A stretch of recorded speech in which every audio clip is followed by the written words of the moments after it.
Christmas meaning வேற, நம்ம கொண்டாடுற மீனிங் வேற. நிறைய பேர் வாதாடுறாங்க, இது கிறிஸ்மஸ் மாசமே கிடையாது, ஆண்டவர் கூடார பண்டிகை அப்போதான் மெய்ப்பர்கள் எல்லாம் வெளியே இருக்கும்போது கூடாரத்தில் இருக்கும்போது அந்த அந்த ஸ்டோரிக்கெலாம் நம்ம போகல. அது இப்போ என்ன, அதை இப்போ தெரிஞ்சு இப்போ அன்னைக்கு பிறந்தாரா, 25 பிறந்தாரா, இல்லை மார்ச் மாதம் இது என்னைக்கோ ஒரு நாள் என்ன பண்ணியிருக்காரு, பிறந்திருக்காரு. அதுக்கு பேக்ரவுண்டாக என்ன நடந்துச்சு அப்படின்னு நீங்கள் பைபிள் பின்னணியில், உலகத்தில் உள்ள பின்னணியில் நீங்கள் கொஞ்சம் யோசிச்சு பார்க்கணும்னு விரும்புகிறேன். அதுக்கு நீங்கள் நிறைய பதில் சொல்லணும். ஆதாம் காலத்தில் இல்லை, ஆதாம் காலத்துலேருந்து சிவிலைசேஷன், நாகரிகம் தொடங்கலை. நாகரிகம் கொஞ்சம் லேட்டாக தான் தொடங்குச்சு. நோவா காலத்தில், அப்புறம் பாபேல், அந்த அந்த டைம் ஆதியாகமம் 10 தான் அந்த நரேட்டிவே ரெக்கார்ட் பண்ணியிருக்காங்க. அதுக்கு முன்னாடி அங்கங்கே வாழ்ந்துட்டு இருக்கிறாங்க. ஆனால் நாகரிகமாக சிவிலைசேஷனாக சுமேரியன் சிவிலைசேஷன்னு, சுமேரியன் எத்தனை பேர் கேள்விப்பட்டிருக்கீங்களா? கேள்விப்பட்டவங்களாம் கை தூக்குங்க. கீழடி, அந்த கீழடி சிந்து சமவெளி எல்லாம் தொடர்பு உள்ளதா அப்படின்னு சொல்கிறாங்க. நம்மலாம் அந்த ஊரில் இருந்து தான் இங்கே வந்திருக்காங்க அப்படின்னு நிறைய கதை சொல்கிறாங்க. அதெல்லாம் தெரியல, அதெல்லாம் உண்மை என்னன்னு தெரியல. ஆனால் அந்த காலத்தில் சுமேரியர்கள் வாழ்ந்த காலத்தில் ஆபிரகாம்லாம் அந்த நாட்களில் தான் இருக்கிறான். யோபு, ஆபிரகாம், நோவா, நிம்ரோத், இந்த காலங்களில் தான் பாபிலோனிய சிவிலைசேஷன், பாபிலோனியன் கல்ச்சர், கல்தைய ஒரு கலாச்சாரமும் ஒரு சிவிலைசேஷன் நாகரிகமும் உலகத்தில் பெருக ஆரம்பிச்சிச்சு. பெருக ஆரம்பிச்சும் போது ஆளாளுக்கு ஒவ்வொருத்தருக்கு ஒவ்வொரு கடவுளை வச்சுக்குவாங்க. அந்த டைப்ல இருந்தா ஆபிரகாம ஆண்டவர் என்ன பண்றாரு, பிரித்து எடுக்கிறார். ஆபிரகாம் வருவதற்கு முன்பாக, தேவனுடைய அழைப்பை பெறுவதற்கு முன்பதாக இந்த சுமேரிய சிவிலைசேஷன்ல தான் என்ன பண்ணான், ஆபிரகாம் இருந்தான். இந்த ஆபிரகாம் காலத்துல கடவுள் எங்கன்னு கேட்டா எல்லாரும் கையை உயர்த்துவாங்க. எப்படிதான் கையை உயர்த்துவாங்க? கடவுள் எங்க இருக்காரு, எங்கேயோ மேல இருக்கிறாரு. எல்லாம் கையை உயர்த்தி காமிங்க பார்க்கலாம். ஆபிரகாம் நாட்கள் கடவுள் எங்க இருக்கிறாரு, மேலே. என்ன அதுக்குள்ளே கையை கீழே போட்டீங்க? நான் பதில் சொன்னோன்னே தான் நீங்கள் பதில் சொல்லணும். அதுக்கு முன்னாடி தூக்கி வச்சிடறோம். ஃபஸ்ட்டு நீங்கள் கேள்வி கேட்டுங்க, நான் அப்படி எல்லாம் கையை கீழே போங்க, நான் சொன்னோன்னே சொல்லுவோம். எல்லாம் கீழே போட்டுக்கோங்க. சூப்பர். ஆபிரகாம் நாட்கள் கடவுள் எங்கே இருக்கார்? யார்கிட்ட கேட்டாலும் எங்கே சொல்லுவான், மேலே சொல்லுவான். அப்போ விசிபிளாக கடவுளை ஆகிறதுக்கு ரொம்ப பவர்ஃபுல்லான காரியம் மேலே பார்த்தா என்ன தான் இருக்கும் அவங்களுக்கு, சூரியன் தான் இருக்கும். அப்ப சூரியன் தான் அவங்க நினைச்சுக்கிட்டாங்க, சூரியன் தான் பகலை ஆள்வதற்கு தேவன் சூரியனை வச்சிருந்தனால சூரியன் தான் கடவுள் அப்படின்னு எல்லாரும் ஒரு வடிவமத்தை கொடுத்து சூரிய கடவுளை எல்லாரும் கும்பிட ஆரம்பிச்சிட்டாங்க. அந்த நாட்களில் யார்கிட்ட எங்க போய் கேட்டாலும் கடவுள் எங்க பாருக்கிறாருன்னா என்ன பதில் தான் சொல்லுவாங்க, அந்த பாரு மேல இருக்கிறாரு. பகல்ல சூரியன், இரவிலே சந்திரன். பகல்ல சூரியன் பயங்கர வெயில், இரவுல சந்திரன் கடவுள். அப்ப பகல்ல என்ன கடவுள் அவங்களுக்கு முக்கியம், சூரிய கடவுள் முக்கியம். இரவுல சந்திரனும் நட்சத்திரங்களும் கடவுள் வடிவம் அமைத்து எல்லாம் இரவுனாலே மூன் காட் அப்படின்னு மூன் காட வணங்க ஆரம்பிச்சுட்டாங்க. இரவில கடவுள் எங்க இருக்காருன்னு கேட்டா இரவில எதை தான் காமிப்பாங்க, மூணை தான் காமிப்பாங்க. இந்த மூணுக்கு ஒரு விசேஷம் என்னன்னா 28 டேஸ்க்கு ஒரு முறை மூணு என்ன ஆகிட்டே இருக்கும், மூணு ரெனியூ ஆகிட்டே இருக்கும். அதுக்கு என்ன பிறைன்னு சொல்லுவாங்க தமிழ்ல, வளர்பிறை, தேய்பிறை, அப்புறம் இடைப்பிறையா, full moon, no moon day அப்படின்னு 28 டேஸ் சைக்கிள்ல மூணு என்ன ஆகிட்டே இருக்கும், மூணு மாறிக்கிட்டே இருக்கும். இன்னொன்று கடவுளுடைய சிருஷ்டிப்புல 28 நாளுக்கு ஒன்று மாறிட்டே இருக்கிறது என்னது சொல்லுங்க? மூன் மாறுது. கடவுளுடைய சிருஷ்டிப்புல 28 நாளுக்கு ஒரு முறை மாறுவது என்ன? என்னது சம்பளமா, மாச சம்பளமா? அது இல்லை. எல்லாம் பதில் சொல்லுங்க. கடவுளுடைய சிருஷ்டிப்புல 28 டேஸ்க்கு ஒரு முறை ரெனியூ ஆகிட்டே இருக்கிறது என்னது?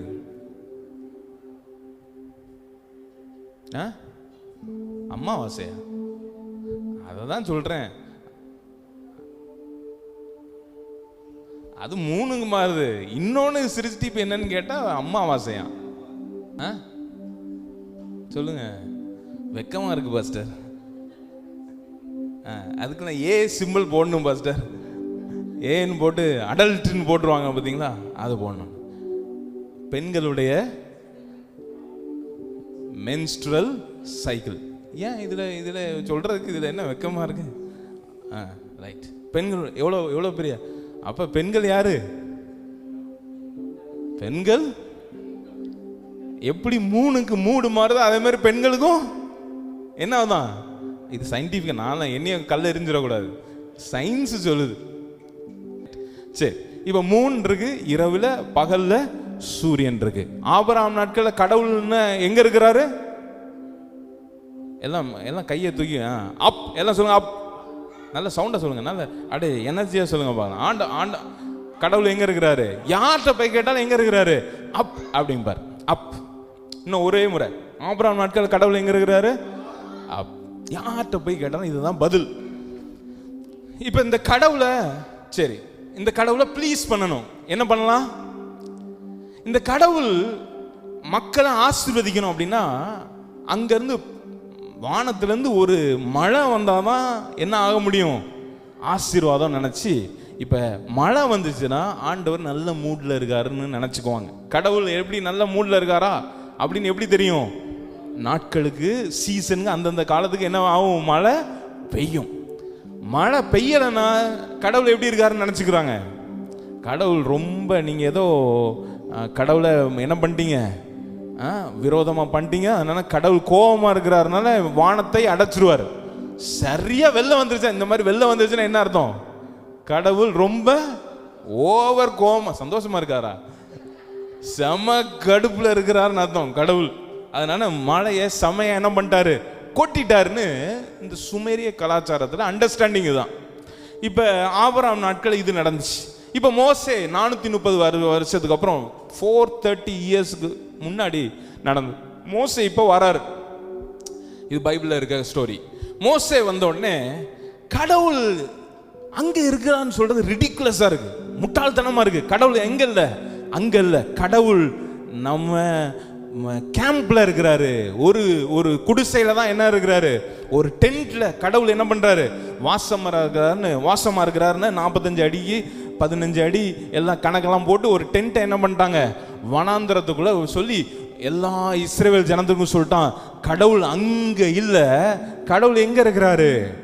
கடவுள் டென்ட்ல இருக்கிறாரு. இப்ப மோசே நாட்கள்ல கடவுளுடைய அண்டர்ஸ்டாண்டிங் என்ன, எப்படி இருந்தாரு?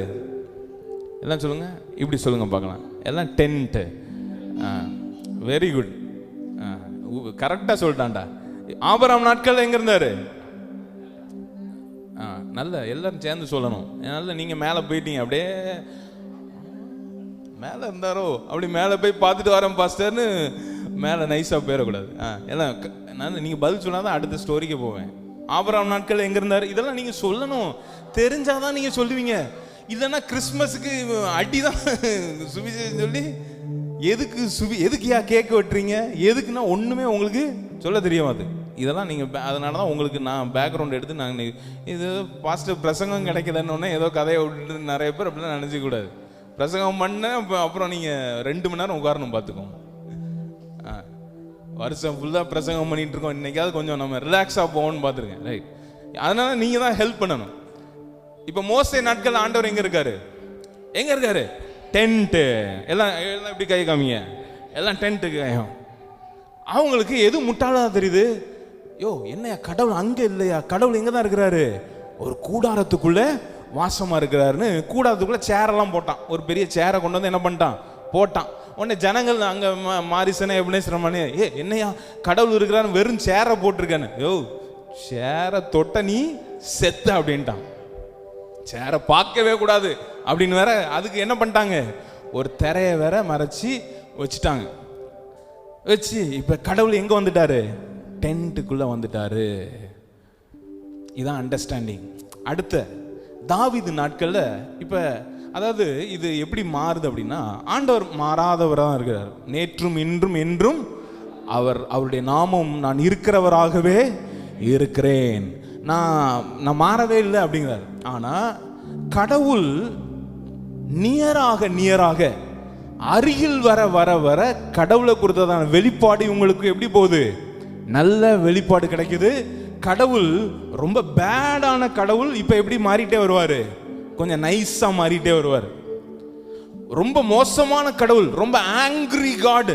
கிட்ட வர வர வர எப்படி மாறிட்டு வருவார், வெளிப்பாடு வர வர வர ரொம்ப நைஸ் காடா மாறிட்டே வருவார். இந்த ரெவல்யூஷனை நீங்க வந்து ப்ராக்ரஷனாக தான் இது நீங்க அறிந்து கொள்ளணும். ஆண்டவரை கொடுத்தாரான வெளிப்பாடு பூர்வ நாட்களில் பங்கு பங்காய் என்ன பண்ணாராம், பிதாக்களுக்கு திருவளம் பற்றினார்.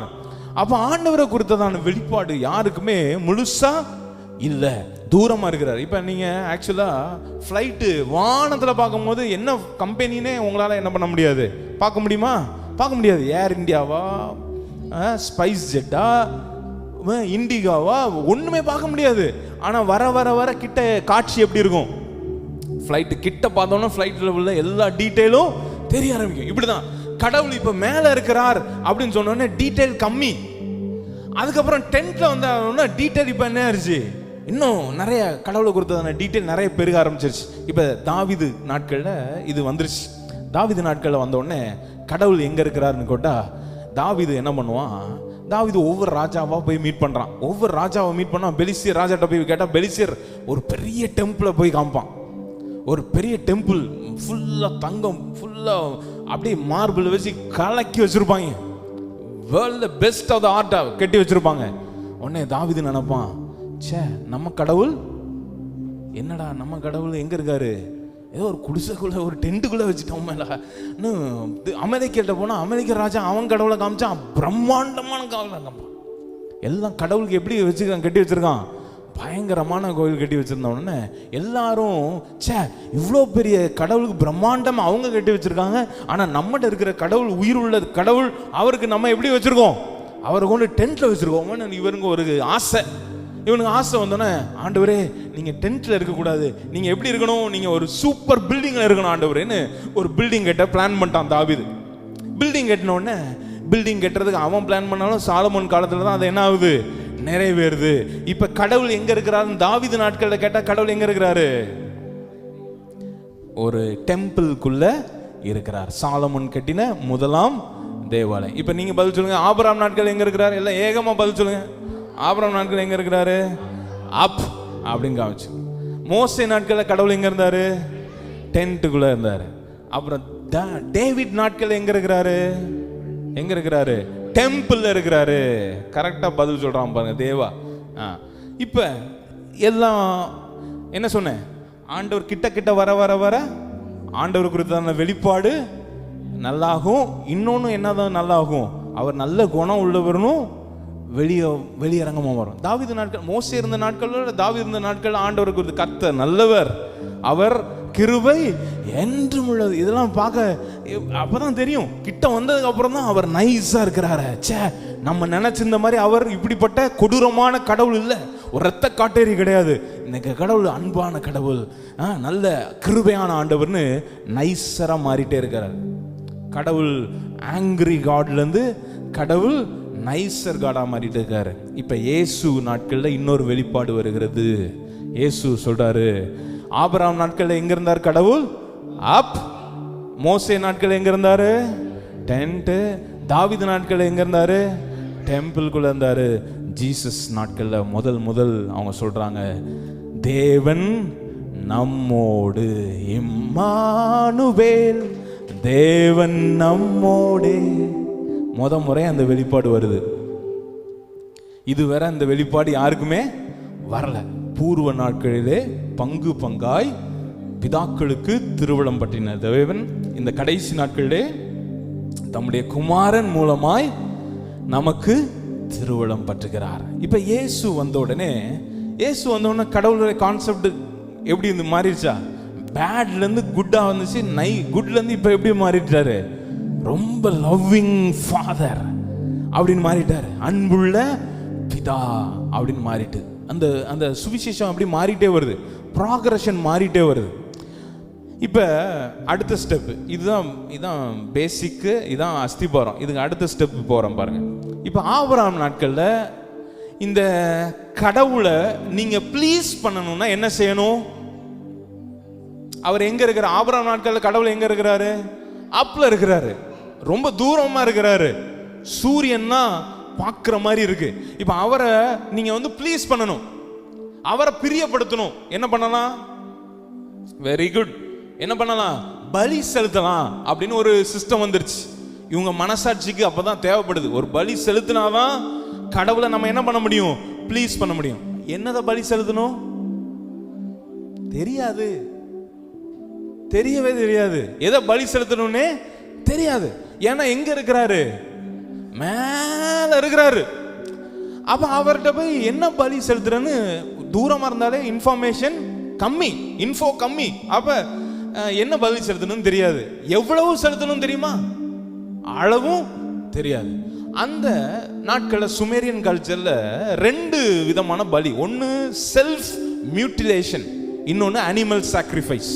இல்ல டாப் மோஸ்ட் பலி என்னன்னா, ஆண்டவருக்கு ஒண்ணு கண்டுபிடிச்சிட்டான். காயின் நாட்கள்ல இது பெரிய ரூமரா வெளியே வந்துருச்சு. ஆபேல் காயின் நாட்கள்ல ரூமரா வெளியே வந்துருச்சு. ஆண்டவருக்கு, கடவுளுக்கு நீ பலி செலுத்தணும்னா உன்கிட்ட இருக்கிற பெஸ்ட்டை தான் என்ன பண்ணணும்? கொண்டு போய் பலி செலுத்தணும். இப்படின்னு ஆண்டவர் ஒரு பலியை விரும்புகிறார். அதுவும் பெஸ்டா இருக்கணும்னு இவன் மனுஷன் பார்க்கறான். நம்மகிட்ட இருக்கிற பெஸ்ட் பலி யாரு தான்? நம்ம பிள்ளை தான். உங்கள்கிட்ட இருக்கிற பெஸ்ட் பலி என்னது? உங்க பிள்ளை தான். அதை தவிர வேற பெஸ்ட் பலி இல்லை. என்ன பண்றது? அப்ப கடவுள் தூரமா இருக்கிறாரு. இன்ஃபோ கம்மி. இன்ஃபோ கம்மினா கதை கூடிரும் தெரியுமா? ஜாஃபி இருக்கா பார்த்தீங்களா? அவட்ட ரெண்டு பேரை சொன்னா போதும் ஒரு பெரிய டிராமாவே ஆக்கிடுவா. அவன் கேட்பா. அதாவது அவங்க தாத்தா ஆட்சிக்கு வாரா. அவங்க தாத்தா ஆட்சியை போய் தூத்துக்குடியில் போய் கூட்டு வாரோம். அப்போ ஏதோ ஒரு கதை சொல்லிட்டாங்க. ஆச்சி, வெள்ளம் இப்படி வந்துச்சா, இந்த பாலத்தை என்ன பண்ணிருச்சா, தூக்கிட்டு போயிருச்சா, கோழி செத்து போயிருச்சா, ஆடு செத்து போயிரு. இதெல்லாம் வரும்போது என்ன பண்ணிட்டா? கேட்டுட்டே வாரா. அவங்க அம்மா சொல்லிட்டே வராங்க, கோழி செத்து போயிடுச்சு பாரு, இங்கே ஆடு செத்துருச்சு, இங்கே பாலம் விழுந்துருச்சு அப்படின்னு ஒவ்வொரு ஸ்டோரியை வச்சுட்டு இப்போ அவங்க ஆட்சி தாத்தாட்ட இவ பார்த்த மாதிரியே என்ன பண்றா? வெள்ளம் இப்படி ஜூன் தண்ணி வந்துச்சா, பாலத்தை மூடிட்டா, பாலத்தில் நின்றுட்டு இருந்தவன் என்ன பண்ணிட்டானா? செத்து போயிட்டான். அவளே ஒருத்தனை சாகடிச்சிட்டா. அவ கதை. இதை இன்ஃபோ கம்மினா கதை கூடும். உங்களுக்கு கூடுமா இல்லையா? ஒரு சின்ன இன்ஃபர்மேஷனை வச்சு எவ்வளோ பெரிய கதையை நீங்களால உங்களால கேட்டாங்க. ஜாஃபியா பேசல, உங்களை தான் பேசுறேன். இந்த கெட்டகுமாரன் கதையில கெட்டகுமாரன் என்ன பண்ணானா? அவன் தூர தேசத்துக்கு போய் துன்மார்க்கமா உங்க அண்ணன் கதையை விட்டான். பரஸ்திரீகள்டலாம் வேசிகள்கிட்ட போய் உங்களுடைய ஆஸ்தியே எங்க இருக்கு? எங்க இருக்கு? கிடையவே கிடையாது. துன்மார்க்கமா ஜீவனம் பண்ணவன இவன் நம்மால எப்படி போயிருப்பான்? கண்டிப்பா எங்க போயிருப்பான்? அங்க போயிருப்பானோன்னு கதையை கட்டுறது. பக்கம் பார்த்து சொல்லுங்க, இந்த கதையை கட்டவே தெரியலன்னா தெரியலன்னு சொல்லணும். ஆபிரகாம் நாட்கள் கடவுள் எங்க இருந்தாரு? மேல இருந்தனால இன்ஃபர்மேஷன் கம்மி. அப்ப இவனா கதையை என்ன பண்ணிடுவான்? சாக்ரிஃபைஸ் பண்ணணும். அப்படின்னா குழந்தைய தான் பெஸ்டா கொடுக்கணும்னு சொல்லிட்டான். அந்த சாக்ரிஃபைஸுக்கு மட்டும் அளவு சொல்லலை. அப்ப என்ன அவங்களுக்கு அறிவு இருந்தது? Self mutilation. நீங்க போய் கூகுள் சர்ச் பண்ணுங்க. செல்ஃப் மியூட்டிலேஷன் ஒரு பெரிய சாக்ரிஃபைஸ் சிஸ்டம். அப்படின்னா தன்னையே வருத்தி கொள்வது. ஒரு பிசாசு தன்னையே என்ன பண்ணிட்டு இருந்ததான்? வருத்தி கொள்ளுமா. ஏன் தெரியுமா? கடவுளை ப்ளீஸ் பண்றோம்ட்டு. இன்னைக்கு ஈட்டி இங்க குத்தி இங்க கூட்டு போறாங்க. எதுக்கு? எப்படியாவது நான் அந்த கடவுளை ரட்சிப்பு வந்துடாதா, எப்படியாவது எனக்கு விமோச்சனம் வந்துடாதா, எப்படியாவது எனக்கு ஒரு மீட்பு வந்துடாதான்னு தங்களை தாங்களே கீறி கொள்ளுகிறார்கள். அந்த மியூட்டிலேஷனை எவ்வளோ சுமேரியன் கல்ச்சரில் எவ்வளோ டேஞ்சர்னு நான் காமிக்கிறேன். அவங்களுக்கு ஐடியா, தன்னை வெட்டினாதான் கடவுள் கேட்பார்னோடனே மெஷர் தெரியாது, அளவு தெரியாது. ஏன்னா தூரத்தில் இருக்காரு இவன் கதையை கட்டிட்டான். என்ன கட்டிட்டான்? நீ அறுத்துக்கிட்டே இரு, கடவுள் மழையை கொண்டு வர்ற வர நீ என்ன பண்ணிக்கிட்டே இருக்கணும்? அறுத்துட்டே இருக்கணும். மழை பெய்யலன்னு எல்லாரும் ஒரு இடத்துல கூடி என்ன ஆரம்பிச்சிருவான்? கல்லை எடுத்து கீற ஆரம்பிச்சிருவாங்க. எது வரை கீரணுமா? எப்படியாவது ஆண்டவரை நான் பிரியப்படுத்தி மழையை கொண்டு வரணும்னு எல்லாம் பிளான் போட்டு கல் எடுத்து அறுக்க ஆரம்பிச்சிருவான். அறுத்தும் கேட்கலன்னு வீட்டில் இருக்கிற மூத்த பையனை கொண்டு வந்து என்ன பண்ணிடுவான்? இதுதான் பலி அப்படின்னு. பலி கடவுள் கேட்டாரியா அப்படின்னு மூத்த பையனை கொடுத்துருவாங்க. யாரு இங்கே இருக்கீங்களா? நல்ல வேலை நம்மலாம் சுமேரியன் கல்ச்சர் இல்லை. உங்க மூக்கத்து பிள்ளைய கொஞ்ச நேரம் கொஞ்சம் அனுப்புங்கனாலே நம்ம ஆளுக்கு என்ன பண்ண மாட்டோம்? வேற சர்ச்சு போறோம் பாஸ்டர் அப்படின்றோம். மூத்த பிள்ளைய கொடுப்பீங்களா? ஆனால் அந்த கல்ச்சரில் அப்படி இருக்கு. இப்போ அடுத்த யார் காலத்தில் வரா? மோசே நாட்களில் வந்தார். மோசே நாட்களில் கடவுள் எங்கே வந்துட்டார்? அப்லேருந்து டென்ட்டுக்கு வந்தார். டென்ட்டுக்கு டீட்டெயில் நிறைய வந்துருச்சு. கிட்ட வந்துட்டார், டீட்டெயில் நிறைய கிடையாது. லேவியராகவும் ஃபுல்லாக என்ன தான் டீட்டெயில் ஸ்டோரியாக எழுதிடுச்சு கடவுளை பற்றி. இது பண்ணணும், இது பண்ணக்கூடாது. இங்கே தான் அளவு ஏற்கப்படுது. இந்த நாட்களில் தான் நான் மோசேக்கு முன்னாடி ஆபிரகாம் வந்துட்டேன். ஆபிரகாம் இந்த நாட்கள் அழைக்கிறார். ஆபிரகாம் அழைச்சோன்னா அவனுடைய இந்த கல்ச்சர்ல தான் வாரான். எப்படிப்பட்ட கல்ச்சர்னு ஞாபகம் வச்சுக்கோங்க. எவ்வளோ மோசமான கலாச்சாரம் பாருங்க, எவ்வளோ அறியாமையில் இருந்திருக்கிறாங்க பாருங்க. அந்த கலாச்சாரத்தில் என்ன பண்ணணும்? கடவுளை பிரியப்படுத்தணும்னா தன்னை தானே அளவே தெரியாது, கீறி கொண்டுட்டே இருக்கணும், அளவே இல்லை. இந்த நாட்கள் ஆண்டவர் அளவுகோலை வைக்கிறார். அதான் விருத்த சேதனம். விருத்த சேதனம் இவங்களா பண்ணிட்டு இருக்கிறாங்க. இவங்களுக்கு புரியணும், இதுக்கு ஒரு அளவு வைக்கணும்னே அளவு வைக்கிறார். எப்பா ரொம்ப வெட்டிடாத, நீ என்ன பண்ணு, நுனித்தோலின் மாம்சத்தை மாத்திரம் ஆண்டவரை எவ்வளோ அளவு வெட்டணும்னு கேட்டால் என்ன ஆயிருக்கும் பாருங்க. கற்பனைக்கு போயிடறாங்க உடனே. இங்கே பாருங்க, அடுத்த சிஸ்டத்தை ஆண்டவர் சொல்றாரு, நீ உன் பையனை என்ன பண்ணு, பலி செலுத்து. எல்லாத்துக்கும் என்ன தெரியுது? சே, கடவுளும் மற்ற கடவுள் மாதிரி கேட்குறாரு அப்படின்னு உங்களுக்கு புரியுது. ஆனால் அந்த நாட்களில் அந்த பலிகள்லாம் சிஸ்டம்லாம் இருந்தனால தான் ஆபிரகாம்கிட்ட போய் பேசுறாரு. ஆபிரகாம் ஒரு கேள்வி கூட கேட்கல. யார்கிட்ட கேள்வி கேட்டானா? ஒரு கேள்வி கூட கேட்கல. ஏன் ஆண்டவரே எதற்கு என் பையனை கேட்குறீங்க கேட்டானா? இல்லை. ஆபிரகாம் காலையிலே எழும்பி கழுதைக்கு சேனம் கட்டி எல்லாம் போயிட்டான். ஒரு கேள்வி கூட கேட்கல. ஏன்னு புரியுதா இப்போ? ஏன்னா அதுதான் அந்த ஊர்ல சிஸ்டம். இந்த இடத்துல தான் ஆண்டவர் நிரூபிக்கிறார், நான் பலி கேட்கிற தெய்வம் அல்ல, உனக்காக பலியை நான் கொடுக்க தயாரா இருக்கிறேன். நான் இனிஷியேட்டிவ் எடுக்கிறேன். நீ என்னைய தேடி வரல, நான் உன்னைய தேடி என்ன பண்றேன், வருகிறேன். ஃபர்ஸ்ட் ஐ லவ் யூ சொல்றவங்க மேலதான் ரிஸ்க், தெரியுமா? இதெல்லாம் என்கிட்டயா கேட்கணும்? ஃபர்ஸ்ட் காதலர்கள் தான் நீங்கெல்லாம் கேட்கணும். ஃபர்ஸ்ட் எவன் லவ் யூ அப்படின்னு சொல்றானோ அவன் தான் எல்லா ரிஸ்கையும் என்ன பண்ணான்னு அர்த்தம், எடுத்துட்டான்னு அர்த்தம். இனிஷியேட்டிவ் ஃபர்ஸ்ட் நீ எடுத்தீங்க, உங்க தலையில தான் எல்லாம் விழும். இதுதான் பிரமாணம். அப்படிதானே? அப்படிதானே? என்ன ஒழுமா? என்ன நீங்க ஏதோ எனக்கு உட்கார்ந்து கேட்டதை பார்த்தா ஏதோ நாங்களாம் அது அப்படி ஆள் இல்லை பாஸ்டர். இங்க பாருங்களேன், கடைக்கு வாப்பா டீ குடிப்போம் அப்படின்னு கூப்பிட்டா யார் தான் ரிஸ்க் எடுக்கணும்? நல்லா சொல்லுங்க, சவுண்டா சொல்லுங்க. அதனால தான் நான் கூப்பிடவே மாட்டேன் பாஸ்டர், நான் கூப்பிடவே மாட்டேன். இதெல்லாம் பிரமாணம். நீங்க சாப்பிட வாங்கன்னு கூப்பிட்டா ரிஸ்க் யார் தான்? எங்க வீட்டுக்கு வாங்கன்னு கூப்பிட்டாலே ரிஸ்க் உங்க மேலதான். அதனாலதான் ஆண்டவர் எல்லா ரிஸ்கையும் என்ன பண்றாரு, எடுத்து ப்ரூவ் பண்றாரு. உங்க ஸ்டோரியை நான் மாற்ற போறேன் அப்படின்னு ப்ரூவ் பண்றாரு. நல்லா கவனிங்களேன், ஆண்டவருடைய திட்டம் தம்முடைய அன்பை வெளிப்படுத்தணும் மக்களுக்கு. வேற எதுவுமே வேற கிறிஸ்மஸுடைய நோக்கம் வேற எதுவுமே கிடையாது. அனாதி காலங்களாய் வாசம் பண்ணுகிற தேவன் தம்மை அன்பை வெளிப்படுத்துவதற்கு அவர் இனிஷியேட்டிவ் எடுத்தது தான் கிறிஸ்மஸ். ஹல்லேலூயா. ஒவ்வொரு இனிஷியேட்டிவ் அவர் எடுக்கிறார். அன்பை கொடுத்ததானே. இப்போ ஆபிரகாம் ஸ்டோரி புரோக்கன் ஸ்டோரியா இருக்கு. ஆபிரகாம் ஸ்டோரி ரொம்ப உடஞ்ச கதையா இருக்கு. அவன் கதை ஒரு டைரக்டர் வாசிச்சா இது ரொம்ப எப்படி சோக கதையா இருக்கு. ரொம்ப உடஞ்ச ஸ்டோரி எடுத்து பியூட்டிஃபுல் நரேட்டிவா ஆண்டவர் மாத்துறாருங்க. இங்கே ஆண்டவர் அன்பை காஸ்பலை சொல்லிட்டாரு. உங்க கதை உடஞ்ச கதை இல்ல, உங்க கதை பியூட்டிஃபுல் ஸ்டோரியா மாத்துறதுக்கு நான் இனிஷியேட்டிவ் எடுக்கிறேன். அதனால தான் அன்பு முதலாவது உலகத்திற்கு வந்தது.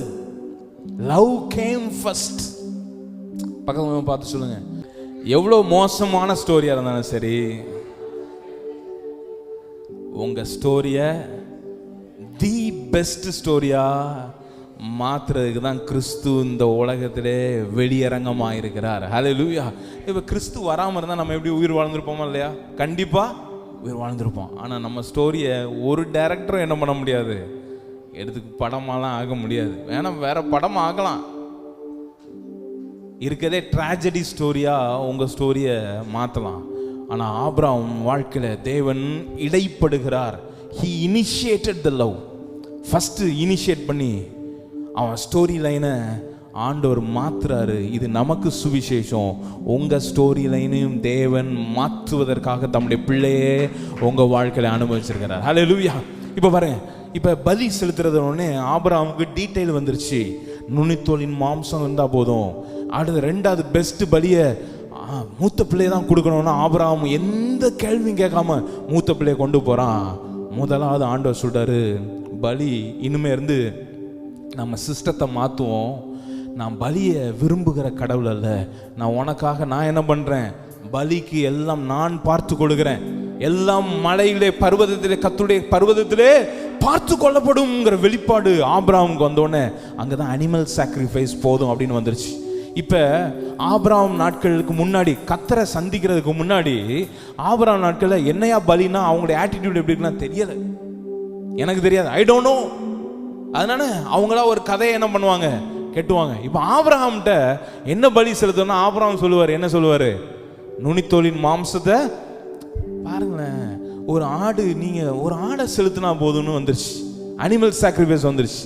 இப்ப மோசே நாட்கள் வந்தோடனே, மோசே நாட்கள் இன்னும் டீட்டெயில் வருது. இவனுக்கு கணக்கு தெரிய மாட்டேங்க, எத்தனை ஆடு செலுத்தணும், குடும்பத்துக்கு நாங்கள் ஏழையா இருந்தால் என்ன செய்யலாம், நாங்கள் ஆடு எங்களுக்கு அஃபோர்ட் பண்ண முடியல, எல்லா டீட்டெயில் லேவியராக ஆண்டவர் கொடுக்குறாரு. நீ நல்ல வசதியாக இருந்தால் நீ ஆடு என்ன பண்ணு, செலுத்து. தரித்திரமாக இருந்தால் ஒரு புறா குஞ்சையாவது என்ன பண்ணு, நீ செலுத்து.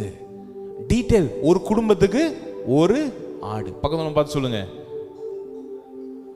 பிரியாணி கிறிஸ்மஸ்க்கு ஒரு குடும்பத்துக்கு ஒரு ஆடு. டீட்டெயில் வந்துருச்சு. இப்ப தாவீது நாட்கள்ல வருகிறார். தாவீது நாட்கள்ல கண்டுபிடிக்கிறான். தாவீது நாட்கள்ல ஆக்சுவலா தாவீது ராஜ்யத்திற்காக பலி கொடுக்குறான். தாவீது என்ன பண்ணுவான்னா, தாவீது ஆசாரியன்ட்ட போய் கேட்பான், ஒரு 10 ஏக்கர் நிலம் வேணும்ன்றான் ஆசாரியன். உடனே தாவீது என்ன பண்ணிடுவான், அந்த நிலத்தை எல்லாத்தையும் கொடுத்துருவான். எதை கேட்டாலும் கொடுப்பான். அதுக்கப்புறம் புரியுது, தாவீதுக்கு தான் இருதயத்துல புரிய ஆரம்பிக்குது, பலிகளையும் காணிக்கைகளும் நீர் விரும்பவில்லை, நீர் வெறுக்கிறீர், புரிய ஆரம்பிக்குது. இப்ப டீட்டெயில் கம்மியா தான் இருக்கு, இருந்தாலும் தாவீதுக்கு புரிஞ்சாலும் தாவீது அதை புரிஞ்சுக்கிட்டானோ தவிர மற்ற எல்லாத்துக்கும் அதை என்ன பண்ண முடியல, புரிய வைக்கவே முடியல. அதனால அந்த ஸ்டோரியில அவனும் என்ன பண்றான், பிளே பண்றான். இப்ப இயேசு வருகிறார். இயேசு வந்தோடனே சகை வீட்டுக்குள்ளுக்கு போறாரு. இன்றைக்கு இந்த வீட்டுக்கு ரட்சிப்பு வந்துச்சு. எப்படி, பலி செலுத்துறதுக்கு ஆடும் கிடையாது, டெம்பிள்ல போய் தான் இவன் என்ன பண்ணணும், தொழுது கொள்ளணும். ஆனா அதுக்கு முன்னாடியே மன்னிப்பை என்ன பண்றாரு, சகையிட்ட சொல்றாரு, இந்த வீட்டுக்கு ரட்சிப்பு வந்துச்சு. ஒரு வீட்டுக்கு போறாரு. ஒரு வீட்டுக்கு போன உடனே அந்த ஊர்ல இருக்கிற ப்ராஸ்டிடியூட், அந்த ஊர்ல இருக்கிற வேசி வந்து இயேசுடைய காலில் வந்து என்ன பண்ணிட்டா, உட்கார்ந்துட்டா. சீஷர்கள்லாம் ஐயோ அப்படின்னு கை எடுக்கிறாங்க. ஆனா தன்னுடைய நல்ல தைலத்தை எடுத்து, நலதம் தைலத்தை எடுத்து இயேசுடைய காலில் கொட்டிட்டு சொல்ற, அப்படியே அபிஷேகம் பண்றாரு.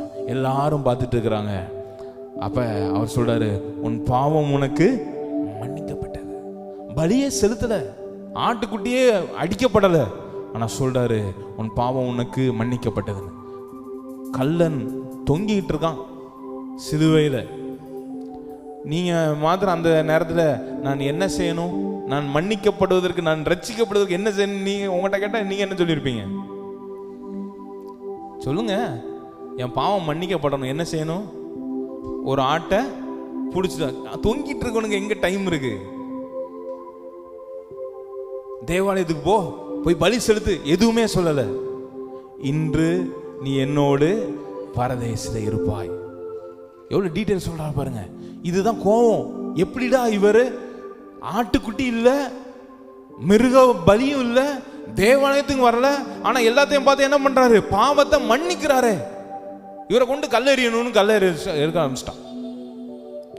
ஒரு வீட்டுல பிரசங்கம் பண்ணிட்டு இருக்காரு, டபக்குன்னு வீட்டு கூரை என்ன பண்ணிட்டான், கிழிச்சு கீழே இறக்கிட்டான்.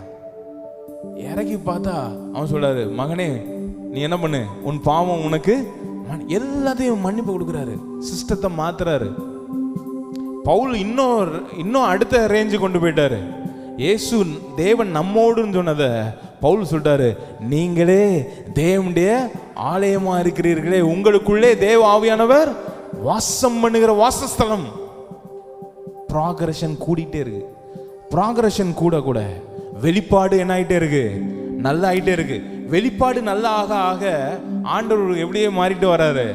ஆண்டவர் பேட்லேருந்து அக்லிலேருந்து ஆண்டவர் குட், நைசர், கிரேட், பியூட்டிஃபுல் எல்லாம் ஆண்டவருடைய ப்ராக்ரஷனை கவனிங்களேன், மாறிட்டே வராரு. இதெல்லாம் கல்மினேஷன் எங்கே தெரியுமா?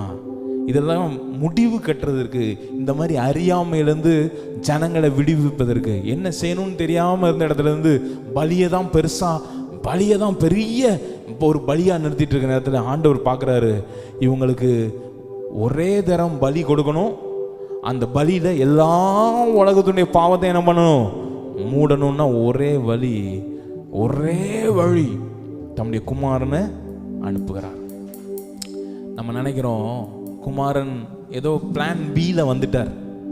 ஆண்டவருடைய சுவிசேஷம் எப்படி இருந்துச்சுன்னா, ஆண்டவர் நல்ல ஒரு கோபமான நல்ல ஒரு அன்புள்ள ஆண்டவர் அப்படிங்கிறது நம்ம சுவிசேஷத்திலே கிடையாது. ரொம்ப ஏதேன் தோட்டத்திலேருந்து துரத்தினிலேருந்து ஆண்டவர் கொடுத்தான இமேஜ் நமக்கு எப்படி மாறிடுச்சு? ரொம்ப கொடூரமான ஆண்டவர். ஒருத்தவங்களை துரத்தினதுக்கப்புறம் பாவத்தில் விழுந்ததுக்கப்புறம் துரத்திட்டாங்க. போனதுக்கப்புறம் உலகமே என்ன ஆயிடுச்சு, மண்ணாயிருச்சு. இப்போ உலகமே விரோதமாக இருக்குது. இந்த விரோதமான ஜனங்களை, பாவியான ஜனங்களை ரட்சிப்பதற்கு தம்முடைய குமாரன் என்ன பண்ணிட்டாரு, அனுப்பிட்டாரு. குமாரன் மூலமாக ரட்சிப்பு உண்டாயிடுச்சு. இது சுவிசேஷம் கிடையாது. பூர்வ நாட்கள் ஆண்டவர் உங்களை குறித்து வசனம் என்ன எழுதியிருக்கா தெரியுமா? உலகம் அஸ்திவாரம் போடுவதற்கு முன்பதாக தம்முடைய குமாரனுக்குள்ளே உங்களை தெரிந்து கொண்டிருக்கிறார். இது நமக்கு இப்போ வெளியரங்கமானது. முன்னாடியே தெரிந்த 1 பேதுரு 1:20 வாசிச்சு பாருங்க. 1 பேதுரு 1:20. அவர் உலக தோற்றத்திற்கு முன்னே குறிக்கப்பட்டவராயிருந்து தமது மூலமாய் தேவன் மேல் விசுவாசம் இருக்கிற உங்களுக்காக இந்த கடைசி நாட்களிலே வெளிப்பட்டார். அவர் எப்படியா உலகத்துக்கு தோற்றத்துக்கு முன்னாடி என்ன பண்ணிட்டாராம், குறிக்கப்பட்டுட்டார். இன்னைக்கு நேரத்தை அடிக்கப்படல, கிறிஸ்துமஸ் அன்னைக்கு வரல, குட் ஃப்ரைடே அன்னைக்கு அடிக்கப்பட்டான்னு நம்ம நினைச்சிட்டு இருக்கோம். இல்ல, உலக தோற்றத்துக்கு முன்னே அடிக்கப்பட்ட ஆட்டுக்குட்டியா அவர் தெரிந்து கொண்டார். இப்ப உங்க ஸ்டோரியை மாத்துறதுக்கு இந்த ரெவலேஷனை நீங்க புரிஞ்சாதான் ஆண்டவர் உங்க ஸ்டோரியில ஒர்க் பண்ணிட்டு இருக்காங்க. பெரிய விசுவாசம் உங்களுக்கு வரணும்னா இயேசுவை நீங்க என்ன பண்ணணும், பார்க்கணும். அதற்காக பூமிக்கு என்ன பண்றாரு, தம்முடைய குமாரனை அனுப்பி. எல்லாரும் சேர்ந்து சொல்லுங்க, அவர் உலக தோற்றத்திற்கு முன்னே குறிக்கப்பட்டவராயிருந்து தமது மூலமாய் தேவன் மேல் விசுவாசமா இருக்கிற உங்களுக்காக இந்த கடைசி நாட்களே வெளிப்பட்டார். எபேசியர் 1:4 வாசிங்க. எபேசியர் 1:4 சீக்கிரம். எபேசியர் 1:4.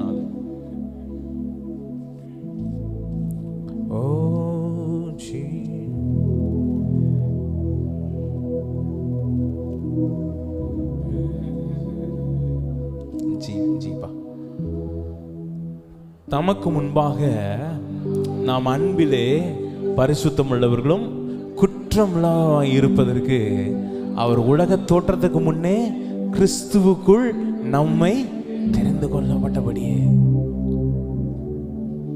அதாவது ஆண்டவர் தூரமா இருந்தனால அவர் அன்பை நம்மளால என்ன பண்ண முடியல, விளங்கி கொள்ளவே முடியல. அவர் தூரமா இருக்கிறனால அவருடைய டீட்டெயில் நமக்கு தெரியல. அவர் எப்படிப்பட்டவருங்கிற வெளிப்பாடு தெரியாதனால நம்மளா பல காரியங்களை என்ன பண்ண ஆரம்பிச்சிட்டோம், நிறைய ஈடுபட ஆரம்பிச்சிட்டோம். நிறைய பலிகள், நிறைய சாக்ரிஃபைஸ், இதுக்குள்ளெல்லாம் போயிட்டோம். இதுக்குள்ள இருந்து ஆபிரகாமை தேவன் முதலாவது ஆதாம்ல விட்டதை ஆபிரகாமை தெரிந்து கொண்டு அந்த ஆபிரகாம் ஸ்டோரியை மாத்தினதான் பெரிய சாட்சி. அதுல தான் நீங்களும் நானும் என்ன பண்ணிட்டோம், ஆண்டவர் நம்மளை இன்க்ளூட் பண்ணிட்டாரு. இன்னைக்கு உங்களுக்கு ஒரு தைரியமும் ஒரு விசுவாசமும் உண்டாகணும். என்ன விசுவாசம்? If God can change the story of Abraham, he is very much willing to, he is already changing my story. அப்படிங்கிற ஒரு பெரிய சாட்சி உங்களுக்கு உண்டாவதாக. பக்கத்துல பார்த்து சொல்லுங்க, அவர் உங்க கதையை மாத்துறாரு, உங்க கதையை மாத்தி திருத்தி எழுதுகிறார். உங்க broken ஸ்டோரியை ஒரு பியூட்டிஃபுல் பிரேக் த்ரூவை உங்க ஸ்டோரியில கொடுக்க விரும்புகிறார். அதுதான் Christmas. Christmas is all about he has changed my story. என் ஸ்டோரியை, என் குடும்பத்தையே மாத்தி எழுதியிருக்கிறார். ஒரு 3 பேரை பார்த்து சொல்லுங்க, இந்த நாள்ல இருந்து இதுவரை இல்லாத விசுவாசமும் இதுவரை இல்லாத தேவன் மேல நம்பிக்கை உங்களுக்குள்ளே பெருகுவதாக. உங்க கதையை மாற்றி திருத்தி எழுதுவதற்காகவே குமாரன் வெளிப்பட்டிருக்கிறார்.